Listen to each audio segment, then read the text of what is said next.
Fasahama fakana minal mudhadin. Fasahama, lalu dia sahama ni mengundi. Fakana minal mudhadin, lalu Nabi Yunus termasuk orang yang mudhadin, orang yang kalah undi. Kalah undi. Maknanya bila masuk tu kapal penuh. Bila penuh, nak tenggelam. Maka Islam bagi kita kaedah.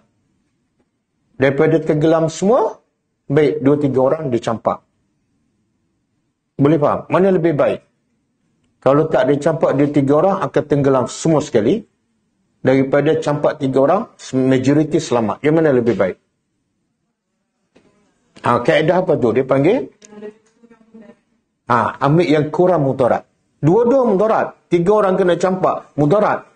Satu kapal tenggelam, mudarat. Tapi, bila ada 2, kena pilih yang kurang mudarat. Okey. Dan caranya apa dia?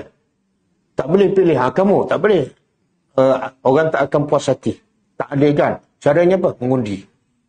Maka pengajaran pertama dibolehkan mengundi dalam Islam. Mengundi ni mengundi.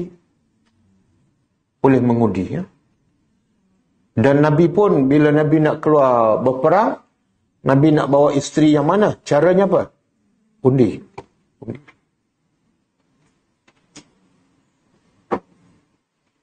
Jadi bila undi, jatuh pada Nabi Yunus. Kali kedua, Nabi Yunus. Kali ketiga, Nabi Yunus.